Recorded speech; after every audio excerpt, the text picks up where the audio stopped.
नमस्कार दोस्तों, छठ पूजा भारत के जाने माने राज्य बिहार का रीजनल त्योहार है। लेकिन अब ये पर्व बिहार की गलियों से निकलकर देश विदेश में घूम रहा है। विदेशों में हमने इसलिए कहा क्योंकि बीते कुछ सालों में अमेरिका जैसे देश में भी छठ पूजा करते लोग नजर आए हैं। लेकिन जब हम छठ पूजा के इतिहास को खंगालते हैं तो हमारे हाथ खाली रहते हैं। पर ऐसा क्यों? आखिर क्यों छठ पूजा के बारे में अल-बरूनी ने नहीं लिखा? आखिर क्यों गौतम बुद्ध की भूमि पर छठ मैया आई कहां से? 11वीं सदी से पहले कहां थी छठ मैया? क्या सच में ये ब्रह्मांडों का त्योहार है? अगर आप भी जानना चाहते हैं तो वीडियो को बिल्कुल स्किप मत कीजिएगा। दोस्तों, छठ पूजा आज बिहार से निकलकर देश के कोने कोने में मशहूर हो रही है। खासकर झारखंड, उत्तर प्रदेश, पश्चिम बंगाल जैसे राज्यों में इस पूजा का अलग ही महत्व है। छठ पूजा कब होती है?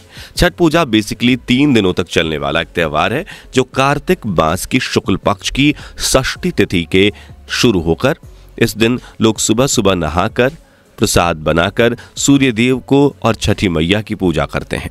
अपने घर परिवार की खुशहाली, सुख, शांति और समृद्धि के लिए दुआ करते हैं। वहीं शक संवत की माने तो छठ पूजा साल में 2 बार मनाई जाती है। कार्तिक मास की शुक्ल षष्ठी के अलावा चैत्र शुक्ल षष्ठी को भी, लेकिन मान्यता ज्यादा कार्तिक मास में मनाई जाने वाली छठ पूजा की है। छठ पूजा का महत्व।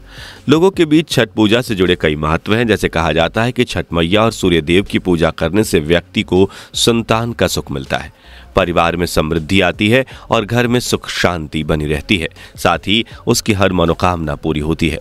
छठ पूजा का पर्व कैसे मनाते हैं? छठ पूजा मनाने के लिए दोस्तों 3 दिनों का व्रत रखते हैं, वो भी निर्जला, यानी बिना पानी पिए, बिना कुछ खाए, सिर्फ व्रत और पूजा ही पूजा। पहले दिन नहाए खाए के साथ से पर्व शुरू होता है। भक्त सुबह सुबह उठते हैं और गंगा नदी जैसे पवित्र जल से स्नान करने के बाद निर्जला व्रत रखकर भगवान सूर्य के लिए प्रसाद तैयार करते हैं। वहीं दूसरे और तीसरे दिन खरना होता है, जिसे छठ पूजा भी कहते हैं। इन दिनों महिलाएं कठिन निर्जला व्रत रखती हैं और छठ मैया की पूजा कर उन्हें खुश करती हैं। 3 दिन बीत जाने के बाद यानी चौथे दिन महिलाएं पानी में खड़ी होकर उगते हुए सूरज को अर्घ्य देती हैं और फिर पूरे 36 घंटे बाद निर्जला व्रत तोड़कर कुछ खाती हैं। छठ पूजा का इतिहास और कहानियां।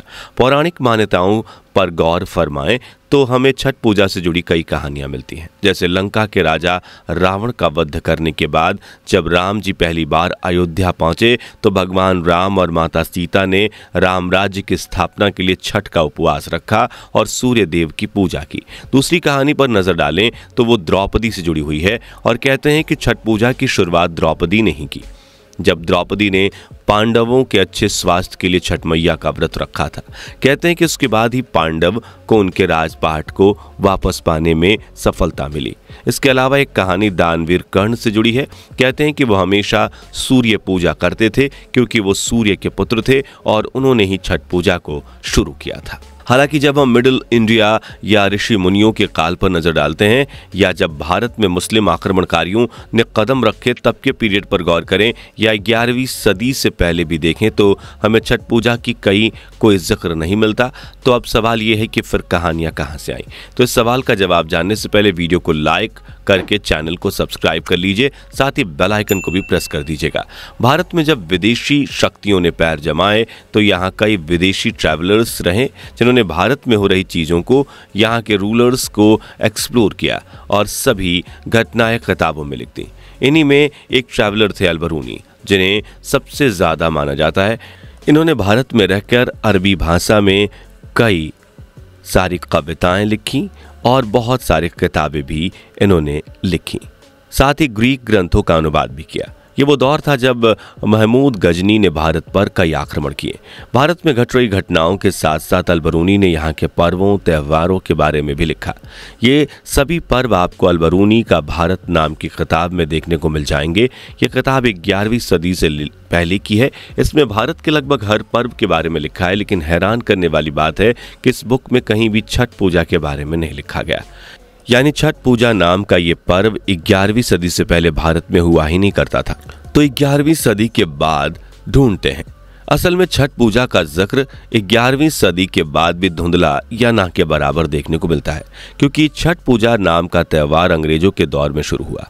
दरअसल छठ पूजा का जो ये त्यौहार है, ये ब्राह्मणों का त्यौहार माना जाता है और देखा जाए तो इसे शुरू करने वाले भी ब्राह्मण ही हैं। और ये सब हुआ अंग्रेजों के टाइम पीरियड में, जब ब्राह्मणों ने प्राचीन ग्रंथों, ऐतिहासिक किताबों को अपने हिसाब से सेट किया और इन्हें नाम दिया पुराण। जी हाँ, पुराण नाम भी अंग्रेजों के टाइम पीरियड से ही आया है। इससे पहले पुराण नाम का कोई शब्द था ही नहीं। समझाता हूँ, लेकिन इससे पहले ये समझिए कि क्या सच में ये त्यौहार ब्राह्मणों का त्यौहार है? तो जवाब आप इन बातों को सुनने के बाद खुद ढूंढ लीजिएगा। असल में ब्राह्मणों के किसी भी त्यौहार में भगवान पर नींबू चढ़ाना मना होता है, लेकिन छठ पूजा एक ऐसा त्यौहार है जिसमें सूर्य देव को गागल यानी बड़ा नींबू चढ़ाया जाता है। साथ ही भगवान को तला हुआ भोजन भी चढ़ाया जाता है, जो कि ब्राह्मण समाज में पाप है। इसके अलावा इस पूजा में ब्राह्मणों को पूजा करने भी नहीं बुलाया जाता, यानी महिलाएं ही गीत गाकर खुद से पूजा कर लेती हैं। अब बात करें कि छठ पूजा इंट्रोड्यूस ही क्यों की गई, तो ऐसा किया गया ताकि बिहार के लोग भी इन परपंचों में फंस जाए। भगवान बुद्ध कहते हैं कि भूखे पेट कोई काम नहीं होता, लेकिन यहाँ छठ पूजा के जरिए 36 घंटे का उपवास करवा दिया गया। भगवान बुद्ध मूर्ति पूजा के सख्त इनकार करते थे, तो यहाँ किसी भगवान को नहीं बल्कि भगवान बुद्ध के स्तूपों जैसे दिखने वाले स्तूपों को ही पूजा करवा दी गई। सूर्य पूजा का जिक्र जरूर हमें कई जगह देखने को मिलता है, लेकिन छठ पूजा जैसे कुछ सुनने को नहीं मिलता।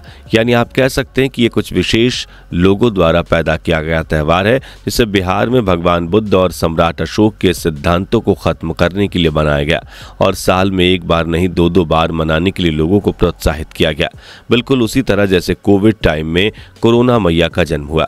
इस पूजा के दौरान इतना खाना बर्बाद होता है जितने से सड़कों पर गलियों में भूखे पेट सो रहे सैकड़ों की भूख शांत हो जाए। इस पूजा के दौरान इतना पानी गंदा होता है कि उतने पानी से कितने गांवों की प्यास बुझ जाए, और इतना पैसा बर्बाद होता है जितने में किसी गरीब का तन ढक जाए।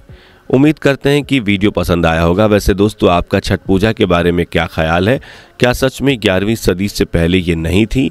आपको क्या लगता है? कमेंट कीजिए। चैनल से पहले बार जुड़े हैं तो सब्सक्राइब करके बेल आइकन को प्रेस कर दीजिए। दोस्तों, आपको स्क्रीन पर 2 और वीडियोस दिखाई दे रही हैं, जिसे देखने के लिए स्क्रीन पर क्लिक करें।